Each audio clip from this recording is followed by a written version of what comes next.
Welcome to Life Stories, where every tale is a journey of emotion, struggle, and triumph. Today, we bring you a story that explores the complexities of family, identity, and the resilience of the human spirit.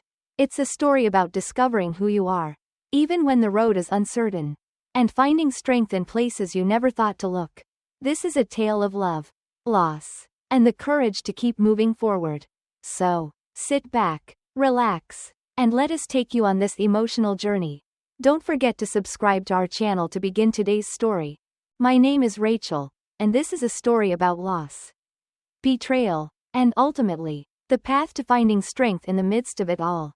It's a story about how the world can change in the blink of an eye, and how you learn to carry on, even when everything you thought you knew about love and family falls apart. I was 14 when my father, John, died. It wasn't just the death of a man. It was the death of my entire sense of security. We had been close, the kind of father-daughter relationship that most people only dream of. He had always been my protector, my guide, the one person who could make everything feel right again when the world outside seemed too big, too complicated, too scary. The night of the accident, it was raining hard, and my dad had just left work. I remember the sound of the phone ringing and my mother answering with that look in her eyes, the one you never forget. It's the look that tells you something is wrong before you even know what it is. She collapsed in the kitchen, her legs buckling beneath her, and I remember thinking, somehow, that if I could just hold on to her, she'd be okay. But she wasn't. No one was. After he died, everything changed. My mother, Karen, became distant, almost like she was living in a different world. I wanted to comfort her, to tell her that everything would be okay. But she wasn't there anymore. She became consumed with her own grief. And in the space between us, I began to lose myself too. We weren't a family anymore, we were just two people sharing the same house, each of us lost in our own way. 2 years later, my mother remarried. His name was Steve, and he was nothing like my father. I remember the first time I met him. He had this easy smile and a handshake that was too firm, as though he was trying to prove something to me. I didn't like him, but I didn't know how to say it without sounding like a spoiled child. I tried to be polite, to make it work, but it was like trying to fit a square peg into a round hole. It didn't help that Steve already had 2 sons, Tommy and Mike, who seemed to come with their own set of expectations and rules. I suddenly had to share my space, my things, my life with strangers. I was expected to do chores, cook meals, and take care of things that I hadn't even realized needed caring for. And for what? So that Steve could sit in the living room with his feet on the coffee table, drinking his beer, while I cleaned up after him? I remember looking at my mother, who just sat there, silent and numb, as though this new life was the best thing that had ever happened to her. But to me, it felt like everything I had known, everything that made me feel safe, was slipping away. The worst part, though, was how Steve made me feel. He was constantly belittling me, whether it was about my appearance, my grades, or the way I folded the laundry. Nothing was ever good enough. It wasn't just the nagging comments or the harsh words. It was the way he would look at me, like I didn't belong there, that somehow, I was an intruder in my own home. I was only 16 at the time, but I already knew what it felt like to be unwanted, to be invisible in the eyes of those who were supposed to love you the most. My mother seemed too busy with her own life to notice, and even when she did, her response was always the same: he's trying. Rachel, you need to try too. But I had tried. I had tried to be a good daughter, to be patient, to be understanding, but no matter what I did, nothing seemed to change. I began to withdraw into myself. School became my refuge. It wasn't just about escaping the chaos at home, it was about finding something I could control. The more I focused on my studies, the less I had to think about the turmoil that awaited me when I walked through the door. The only future I could see for myself was one where I was far away from this house, this life. College became my dream, the one thing I clung to when everything else felt uncertain. But dreams can be fragile things. And sometimes the hardest lessons come not from the outside world but from the people closest to you. As the years went by, I began to realize that even my college fund, the one thing that my father had set aside for me, wasn't secure. It wasn't long before I discovered the truth. My mother had taken the money. It wasn't a small amount either, $150. The money my father had saved, the money meant to give me a future, was gone. I had always believed that my mother had the best intentions. But the betrayal cut deeper than anything I could have imagined. I learned that, just days after my father's death, she had emptied his bank accounts, withdrawing money meant for me before even thinking of going to the hospital. And what did I get? I got a mother who, after everything, could barely look me in the eye. I felt utterly alone. But that's when my grandfather, Bill, stepped in. He was the one who helped me retrieve the money and made sure I would be able to attend college.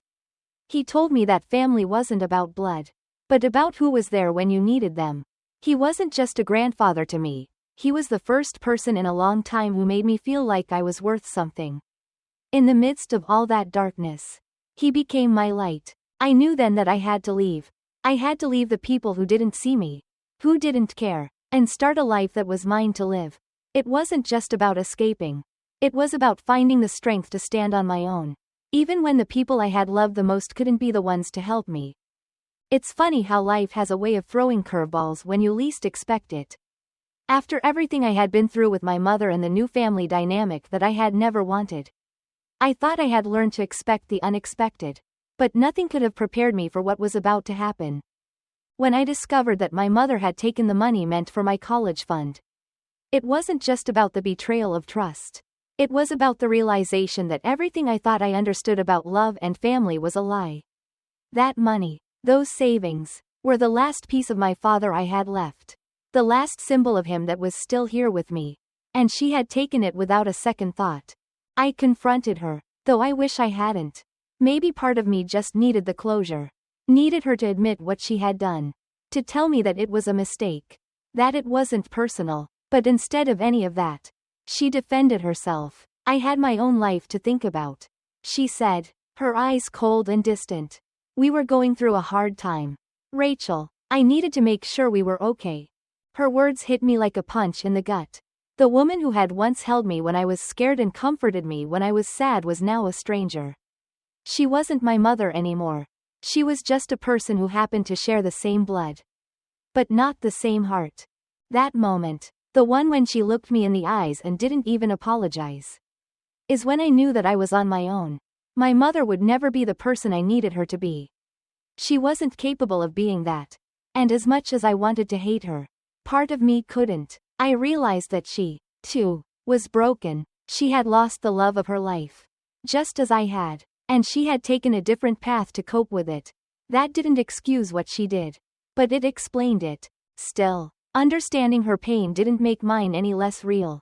In fact, it made it worse. The whole world seemed like a series of broken pieces, and I was left to figure out how to put myself back together.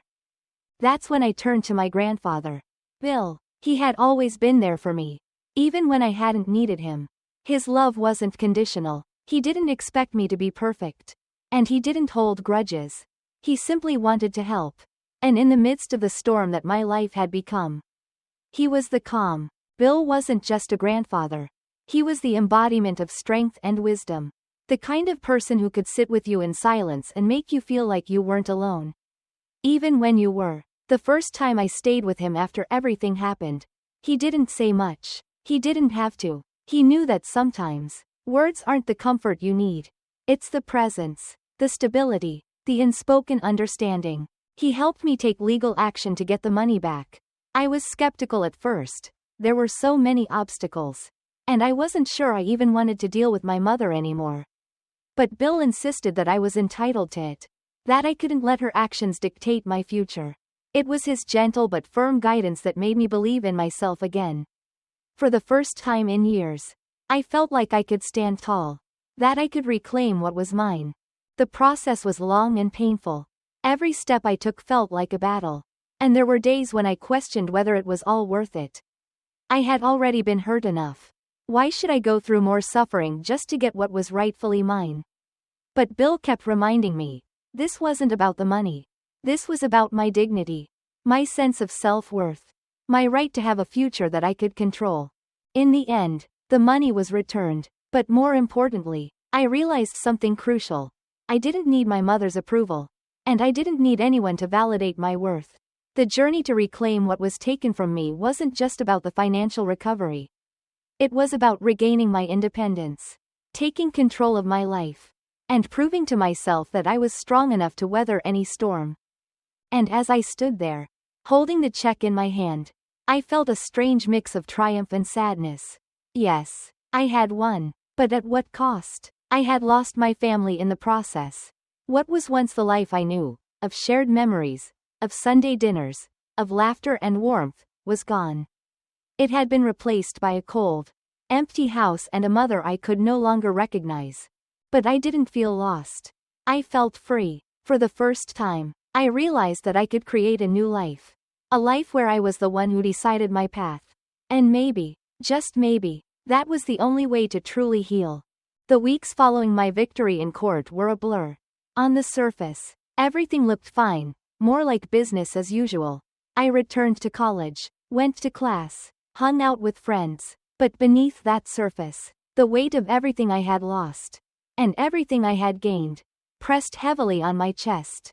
I had won the battle for the money, but the war for my sense of belonging, for my understanding of love and family, still felt like it was raging inside me.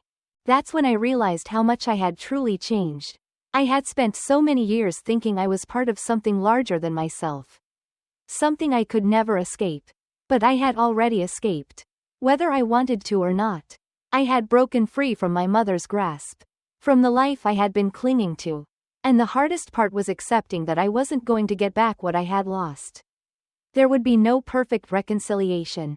No fairy tale reunion with my mother. The damage had been done. And it was up to me to decide what to do next.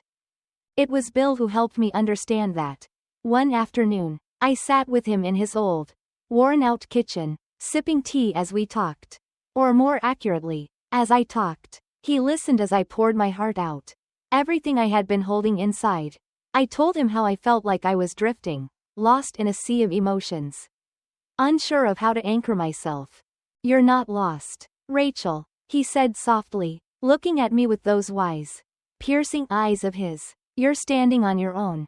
And sometimes, the hardest part of standing is finding out how to hold yourself up when everything around you is falling apart."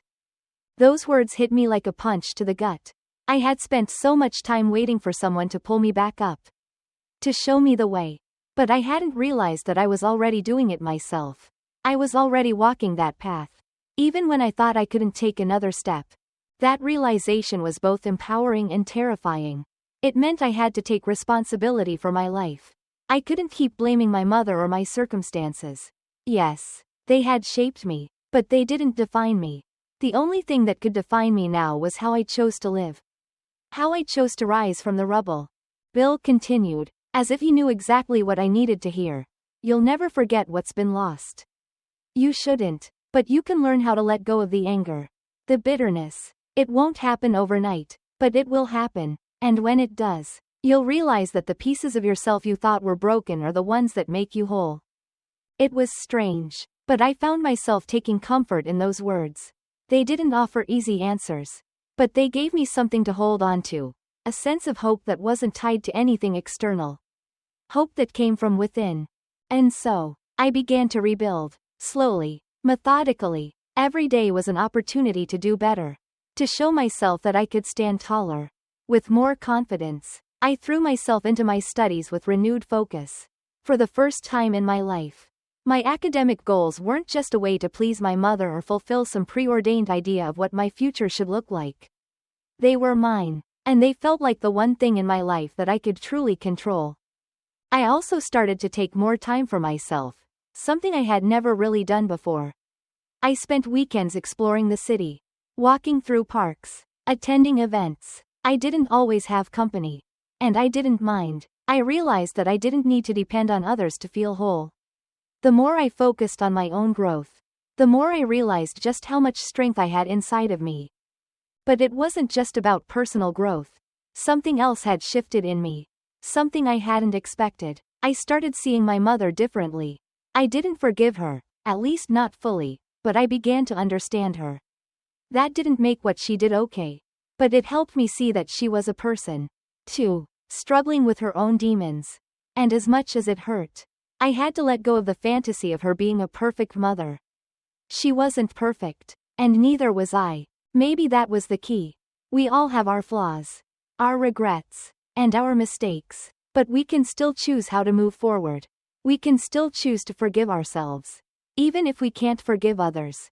I knew my future wasn't going to be what I had once imagined. It wouldn't be perfect. It might not even be easy. But it was mine, and for the first time in my life, I felt like I had the power to make it something worth living. As I stood in front of the mirror one night, looking at the reflection of a woman who had seen the worst of the world, I realized that I was still here. I had made it through the hardest parts. And I could keep going. Not because of anything I had been given, but because of everything I had earned. As I stand at the crossroads of my life, I realize that the journey I've taken wasn't just about overcoming the challenges that were handed to me, but about discovering who I truly am. Every decision, every moment of doubt, every tear shed along the way, has shaped me into the person I am today, a woman who knows the value of her own strength. I still think about my mother, the woman who gave me life but also took so much from me. I don't have all the answers, and I don't expect to ever fully understand her, but I've come to accept that some things are beyond my control. The truth is, I can only control how I move forward, how I heal, and how I choose to love myself. In the end, I learned that life is never about the perfect ending, but about the lessons we pick up along the way, the people who come in and out of our lives, and the courage to keep moving forward despite the pain. I may not have all the answers, but I've learned to live with the questions. I've learned to trust the journey, even when the road ahead is unclear. And maybe, just maybe, that's enough. If you found this story meaningful, please subscribe to our channel for more inspiring life stories. Life is unpredictable, but it's always worth living. Stay tuned for the next chapter.